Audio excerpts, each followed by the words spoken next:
वाटलंच होतं मला तू हेच करशील. जेव्हा तू मला न सांगता निघून गेलीस ना, तेव्हाच ते माझ्या लक्षात आलं. मी तुला हेही सांगितलं होतं शेखर की बाबांना भेट, बाबा माझं लग्न लावून देतील म्हणून. तू ऐकलंस माझं? अगं पण मी तुला म्हणालो होतो ना मला वेळ दे. तू हेही म्हणाला होतास की तुला भेटायला वेळ नाहीये, तुला लग्न करायचं नाहीये आता. मग अशा परिस्थितीत मी काय करायला हवं होतं? म्हणून तू लग्न करायला तयार झालीस? तसं नाहीये शेखर, मी लग्नाला नकारच देणार आहे. तू फक्त माझ्या बरोबर चल आणि बाबांना भेट. त्याकरता मी इथे आली. चल. ते शक्य नाही.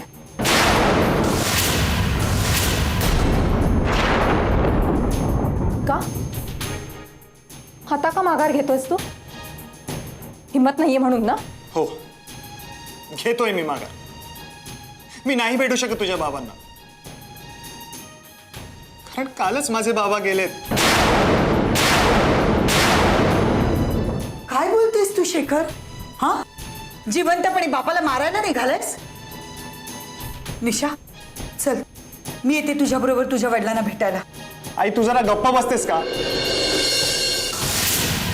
माझा प्रॉब्लेम मला सॉल्व्ह करू दे प्लीज.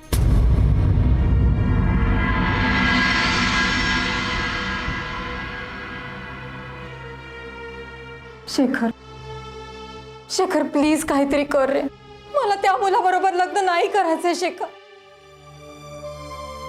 हे बघ निशा, मी आता काहीच करू शकत नाही ग.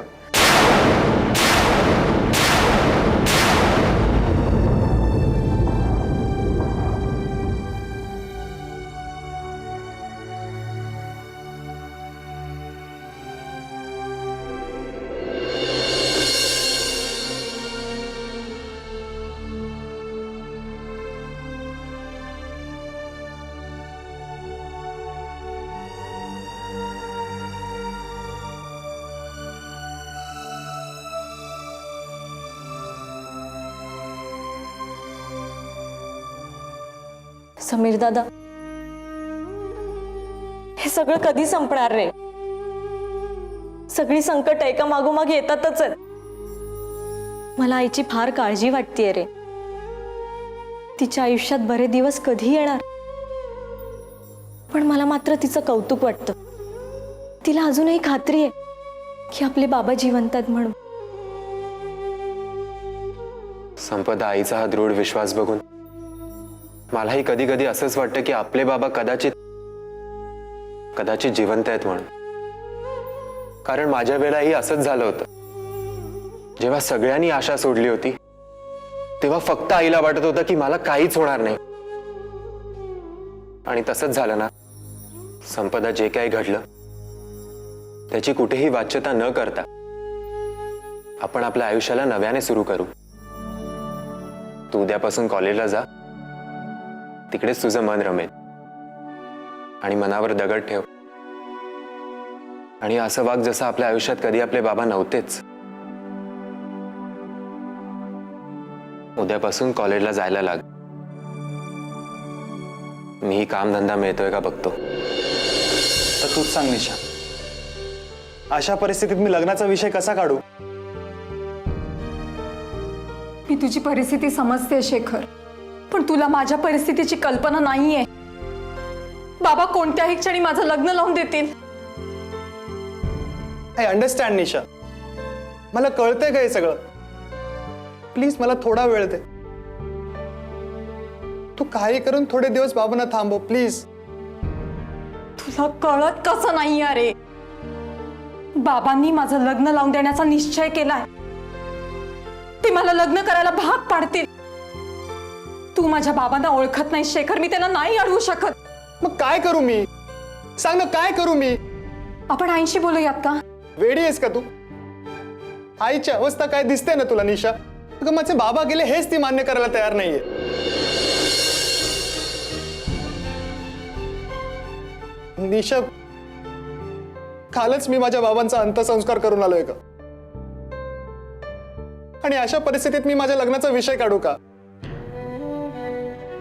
मी समजू शकते शेखर, पण मला पूर्ण विश्वास आहे आपण आईंशी मोकळेपणाने बोललो ना तर त्या नक्की आपल्या पाठीशी उभ्या राहतील. तुला तुम्हाला संकोच वाटत असेल तर मी बोलू का त्यांच्याशी? काय बोलणार आहेस तू आईशी? आमचं लग्न लावून दे आणि आम्हाला पोसा. म्हणजे खाणार काय आहेस तू, दगड? मी माझी नोकरी गमावून बसलोय निशा. काय? हो, मला नोकरीवरून काढून टाकलंय.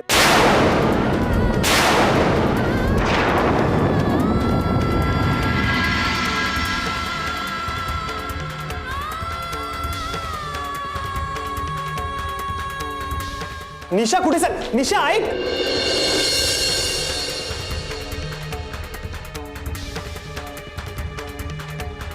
दादा, दादा, अरे काय झालं? बोल ना.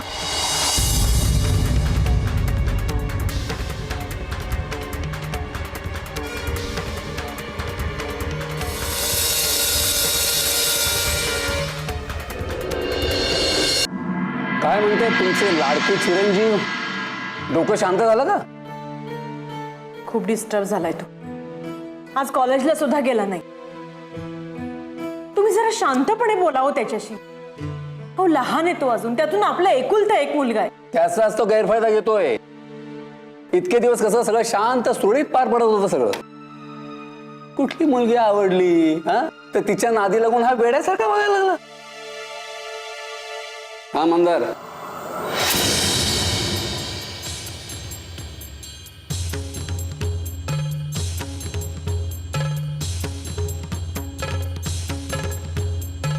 कुठं निघालायस? बाहेर. त्या मुलीला भेटायला?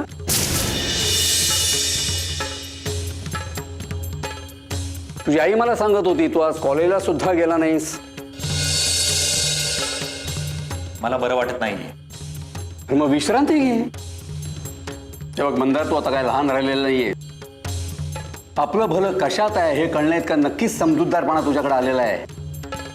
प्रेम करणं, त्यानंतर प्रेमभंगाचा त्रास करून घेणं, ह्या गोष्टींचा नको विचार करूस तू. अरे तू एक हुशार मुलगा आहेस. तुझं अख्खं भविष्य माझ्या डोळ्यासमोर मला दिसतंय. तू मात्र भलत्याच गोष्टीत वेळ वाया घालवतोयस. डॅड प्लीज, माझं बरं वाईट मला कळतं आणि संपदावर प्रेम करून मी माझा वेळ वाया घालवतोय असं मला अजिबात वाटत नाही. बघितलंस कशी उलट उत्तर देतो ते. त्याला सगळं आयतं मिळालं ना, म्हणून हे सगळं सुचतंय त्याला. अरे जसे मी कष्ट केले ना तसे कष्ट करावं लागले असतं ना, कळलं असतं तुला. अरे पैशाची इतकी चणचण होती, पण कष्ट आणि कष्ट करून मी हे सगळं उभारलंय. कळतंय तुला? माझे भविष्याबद्दलचे प्लॅन सगळे व्यवस्थित आखलेले होते आणि मला जे मिळवायचं होतं ना ते मी आज मिळवलंय. डॅड, हे सगळं मी बऱ्याच वेळा ऐकून झालंय. तुम्ही तुमचं फ्युचर तुमच्या मनाप्रमाणे घडवलं याचा खरंच मला खूप अभिमान वाटतो. अहो, पण मग माझं फ्युचर माझ्या मनाप्रमाणे घडवायचा मला अधिकार असायलाच हवा ना. येतो ग मी.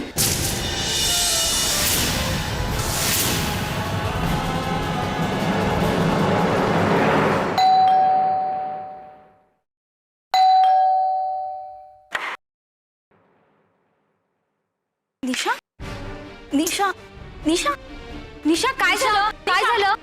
अगं निशा, निशा काय झालं? निशा काय झालंय? निशा, अगं निशा काही बोलत नाहीयेस, काय झालंय? निशा, अगं ऐक ना निशा, एक काय झालं? काय झालं निशा? असं काय करतेस?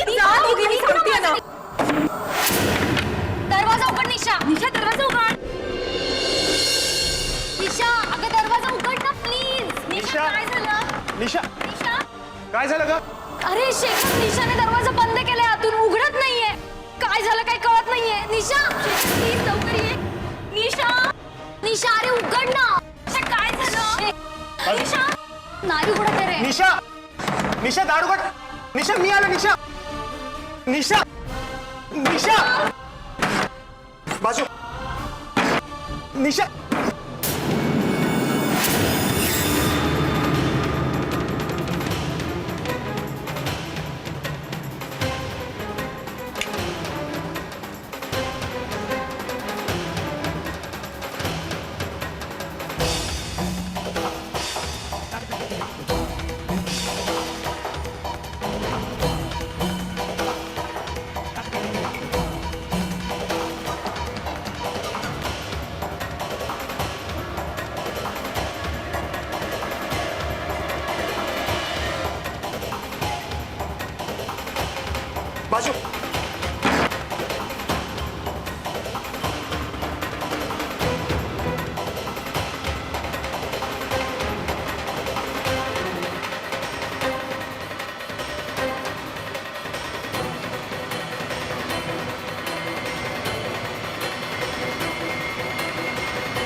सोड.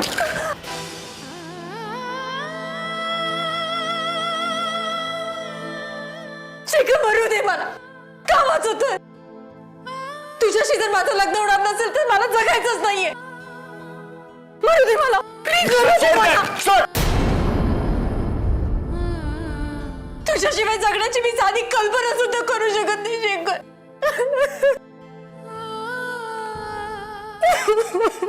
वेडी आहेस का तू? तू माझ्याशिवाय जगू शकत नाहीस, पण तुझ्याशिवाय माझं काल याचा विचार केलायस का?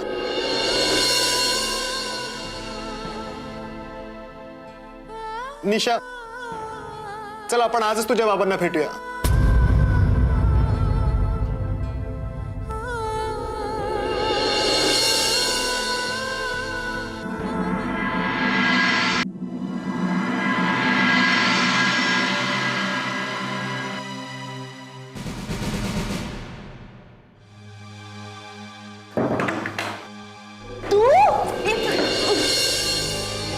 मी काय म्हणतोय ते एकदा ऐकून घे संपदा.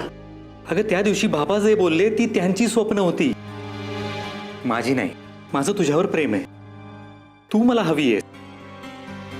बाबांनी जर आपल्याला विरोध केला ना तर मी घर सोडून देईन, आणि तू जर मला नाही म्हणालीस तर मी आयुष्यभर तुझी वाट पाहीन.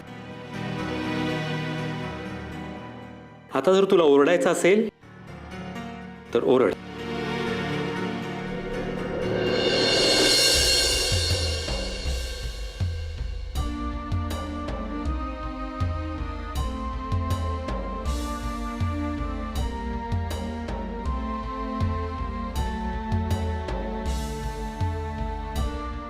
संपदा, तुझा जर असा समज असेल की मी नालायक आहे तर मी इथून मुकाट्याने निघून जाईन, पुन्हा परत कधी येणार नाही.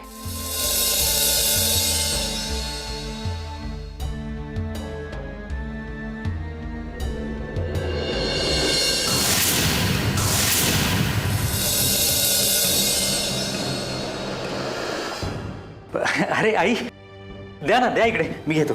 द्या द्या द्या द्या, ठेवतो मी इकडे. संपदा, कोण आहे हा? आई, अगं हा आई मी सांगतो, मी मंदार संपदाच्या कॉलेजमध्ये शिकतो.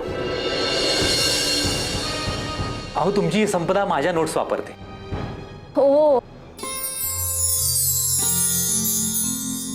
मी तिला बऱ्याच वेळा म्हटलं की मी तुझ्या घरी येतो, तुझ्या आईला भेटायची माझी खूप इच्छा आहे, पण अहो ती तयारच होत नव्हती, म्हणून शेवटी मीच आलो. मंदार, उशीर होतोय ना तुला? निघतोयस ना? बघा आई, मी पहिल्यांदा घरी आलो आणि तिने मला चहा सुद्धा विचारलेला नाहीये. अगं संपदा, चहा तरी द्यायचं त्याला. नाही आई, नको, मला खरंच उशीर होतोय. बरं संपदा, तुझ्या नोट्स झाल्या ना की मला परत दे. हा, ओके आई, बाय बाय.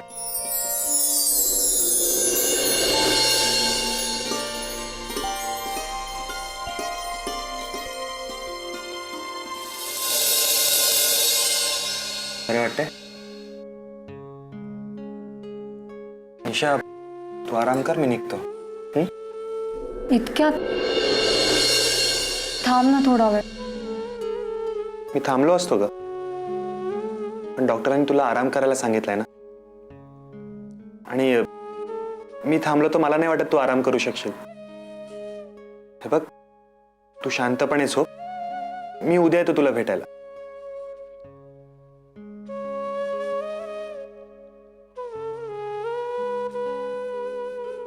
आराम करा.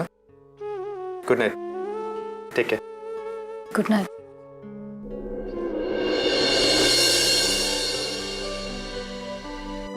काय कटकट आहे यार, चायला कोण कामच द्यायला तयार नाहीये. ज्याच्याकडे पण मी काम मागायला जातो ना, सगळीकडे मला एकच उत्तर मिळतं की सध्या आम्हाला कोणाची गरज नाही. सॉलिड मुश्किल आहे यार. हे मंग्या, हे तू रागवलास ना माझ्यावर? आय एम सॉरी यार, मला तुझ्यावर हात उचलायला नको होता. अरे पण तुला माहिती आहे ना, एकदा आपलं डोकं फिरलं की कोणाचं काही खरं नाही म्हणून. सोड, जाऊ दे. आज तुला स्वतःच्या पैशाने चहा पाचतो. चल. सॉरी यार. तू पण ना लगेच बायकांसारखं रडतो चहायला. मी बायकांसारखं रडतो का? तू तू अरे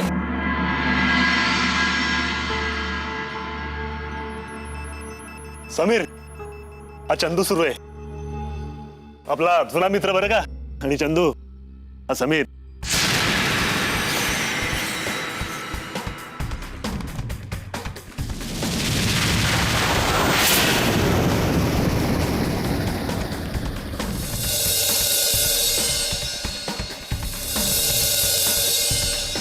तुला सांगितलं होतं ना, आमच्या गँग मधला सगळ्यात डॅशिंग मुलगा हाच बरं का. हाय. मग समीर, बाकी काय चाललंय? कुठे काय यार, आपलं नेहमीच काही कामधंदा मिळेल का शोधतोय. काय तू काम शोधतोयस? हो ना. अरे मग मला सांग ना. हे बघ, तू एक काम कर, माझा मोबाईल नंबर घे, उद्या सकाळी फोन कर, कुठे भेटायचं ते सांगतो. अरे आपल्याकडे कामाची कमी नाहीये, फक्त योग्य माणूस भेटला पाहिजे. अरे समीर, चंदू बोलला ना, आता तुला काम भेटलंच समज. हे बघ, गाडी बघतोस ना, ती गाडी, अरे हे कपडे, ही शान शौकत चंदू स्वतःच्या जीवावर करतो. अरे संत्या, बस यार, किती कौतुक करशील माझं. अरे कौतुकाच्याच लायकीचा आहेस तू. हा समीर जर का आपल्या धंद्यात आला ना, माझ्यापेक्षा जास्त छापेल. चल समीर, येतो. या संताकडून आपला नंबर घ्यायचा. चल बाय. बाय.